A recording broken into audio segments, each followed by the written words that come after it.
family-friendly movie from your favorite producers.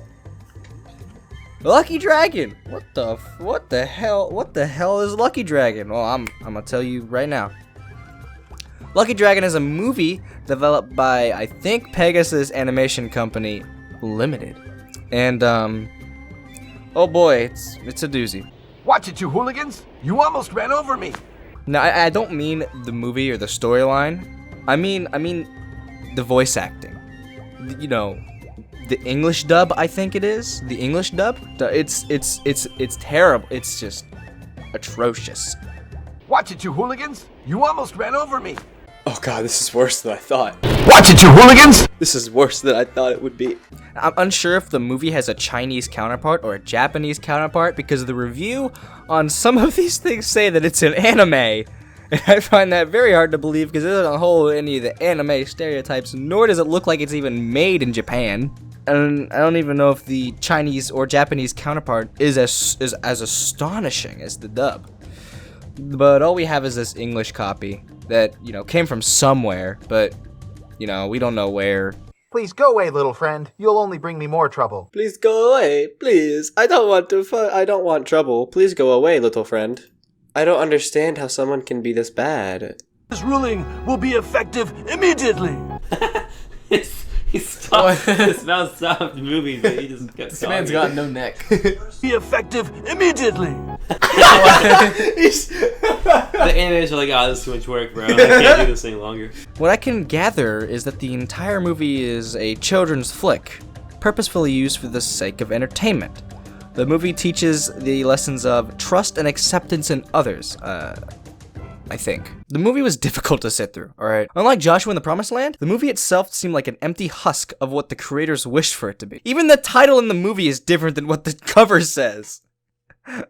The plotline was all over the place, and the end goal was never clear until the goal was reached. I spent more time focused on how high the tiger looked throughout the entire movie than the actual plotline, and I had to rewatch the movie again to understand it. The tiger's eyes are red. Like, this man was just smoking, like, tons. Look at him. Tiger the Tiger. Tiger. Right? Like, when you hit that vape. that was a tiger, bro. That's the tiger. Hey. The movie's entire audio is out of sync with the video. On occasion, characters will talk with their mouths completely closed or move their mouths in utter silence. Here I am, you missed me. Better luck next time. Bullies. But buddy, your mouth doesn't seem to sync up with what you're saying. Like you start moving your mouth way before you start talking. Here I am, you missed me. Do you need a hospital? I can direct you to the closest hospital. What? All the hospitals were flooded? Oh, I don't know how to help you, dude. Every voice actor sounds like they just got picked off from the side of the street and paid 2 cents for one line of dialogue. The best voice actor was a bat who appeared to change their hair color? That's another thing, the character's saturation and character design is so inconsistent. In dark areas of the movie, characters will look completely different than when they were in light areas. The bat looks blonde in the light, but in the dark it looks redhead. Who's that dude on the left? That's the guy with the fidget spinners. Yeah, fidget spinners. Why does he look different every single time? The characters get oversaturated to extreme levels, and half the movie's perspectives look like an optical illusion. Well, did you guys see that? Like, That morph. you know, oh, we're gonna hit that back one. Look how he jumps down. It's like you shouldn't think he goes that far. Like what? That's like an optical illusion. Yeah, how is it on here? How many? What? Look! What the fuck? On this side, the Perspectives are wrong. tree. Don't you know when China floods, all of the illusions start appearing? If you look at any of the animals' faces throughout the movie, they all look like they're on some sort of drug. They're all completely out of it. Aside from that, I think we should start delving into the plotline of this movie.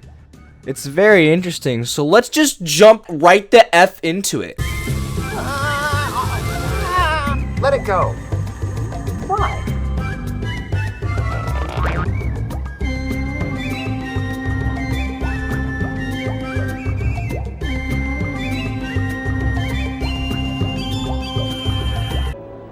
What? Not again. Stay away from my water, you crazy little dragon.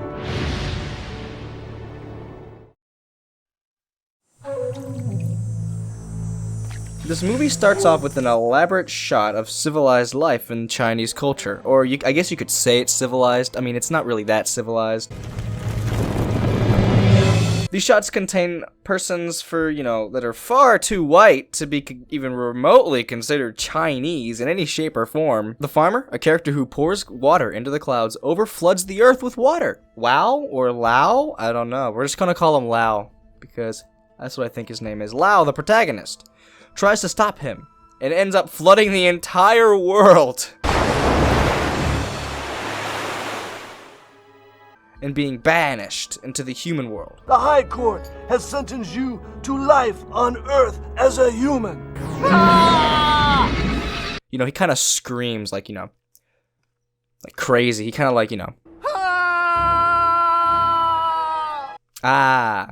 After an amount of exploring and stealing bears from mothers, and attempting to free animals captured by this tribal tribe, he was kidnapped by that same tribal tribe. Loudmouth. Let me go, you're hurting me. Yes, we know. That's the idea. And these two weirdos and this other crazy lady both show up and for no apparent reason wish to protect the quote-unquote little man. These characters can form swords out of their hands with voodoo magic that's never really explained in the movie. I don't know who you are, but you are gonna die a slow and painful death. I doubt it. You doubt that? You doubt that? You doubt that? You doubt that? Those words will haunt you in the afterlife. You have no idea who you messed with. Hey, Tech. Huh? You mind if I say a couple things about this movie? I got a couple choice words for it. Oh, yeah, sure. I mean, just don't be super harsh. Yeah. Thanks. It's later revealed that they wish to fulfill a prophecy to gain the grasp of an item called the Phantom Sword, a weapon that can rule the world. But this is only revealed 20 minutes before the movie ends. What the fuck? There's so many plot holes throughout the movie, I feel like it's incomplete like hell. While they're burning Lao, Red, I believe, the character says, This makes no sense. We've been roasting him on that fire for hours, and nothing. but there's no indication that time had passed except for the piece of dialogue itself. The movie is like a 5th grader's final essay. It's unorganized and makes no sense. This makes no sense.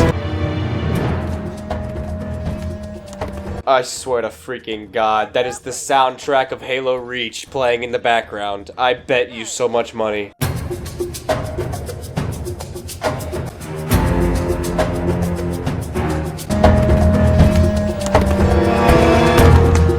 Back that way. Now I'm beginning to think, what else did they take from other things? After this movie rips off a game's soundtrack, Lao is taken away by some third-party kidnapper named Ling, who he later falls in love with for some reason. After some nature conflict, You can't drown an aquatic animal! it is revealed that the tribe is under the command of an angsty teen named King Mao. You ask for mercy. Why wouldn't you lie, Blake? Oh my god, he sounds like a bitchy teen. Oh my god, did you not catch the goddamn dragon? Why didn't you catch the goddamn dragon? I will beat you up! How could you do that? He tells them to capture the dragon because, well, the viewers have no idea why.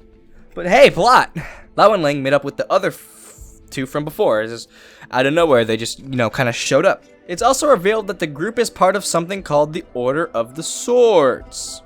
Some gay shit. I don't know. And that they fight for good? I don't know. It just kind of came out of nowhere. Oh, also, Lao is part of the Order as well. Yeah. The crew form a Confederate alliance, and the tiger is still high as fuck. The tribe of King Mao arrives and somehow kidnaps the little man again.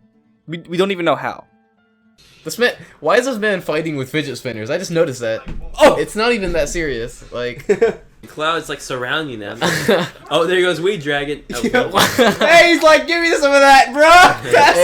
Pass the weed. pass the weed. It's here. Stretch, the new commander of the tribe, uses his new weapon they obtained to, suck everybody up. Right? I'll show you strength. I'll show The you. tiger's like, the tiger. The tiger's pretty chill about it. Tiger's like, I'm so out of it right now, He's guys. he's like, hey guys, I'm so high right now. I feel like I'm getting sucked into a mirror or something. Like, But power of love kicked the shit out of that mirror. So after a retreat, the Allies split up, and Stretch attacks again with the mirror that we thought was broken. Stretch kidnaps Ling and tells Lao to come to their lair to free her. You thought it was broken, bitch. dang.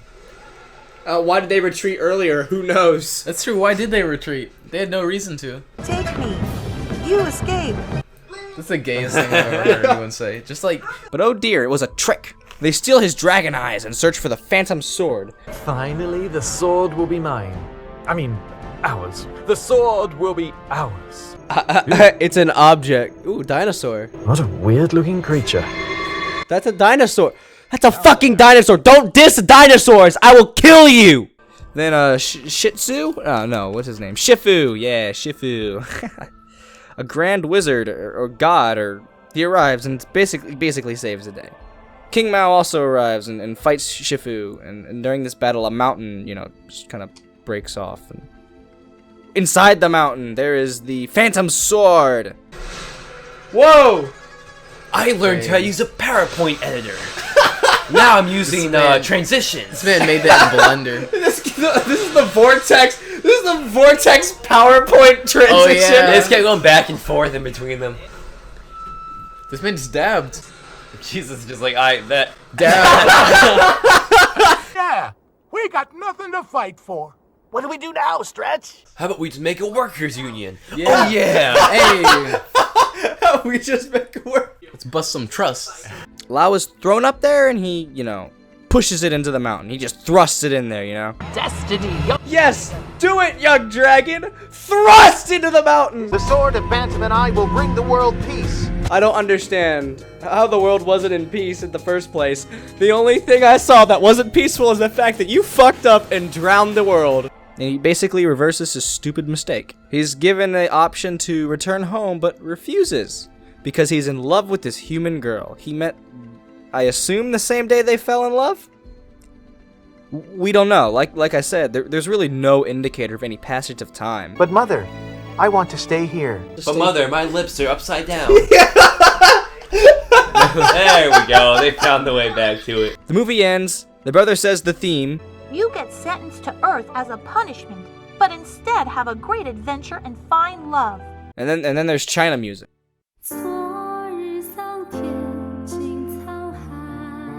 All in all, this movie would greatly appeal to kids, I think, but adults would rather not be tormented by the awful acting and syncing of this seemingly rushed movie. Next week, I'll be uploading a full commentary and joke video on this movie, fully edited just like all my other videos. It's an hour and 20 minutes long, and I hope you'll enjoy it. Here's the release date. Subscribe so you don't miss it. So, yeah, all in all, movie was garbage in my eyes. I was very bored and could not find any joy in watching the movie on my own. Excuse me, I just burped. That's a wrap, boys.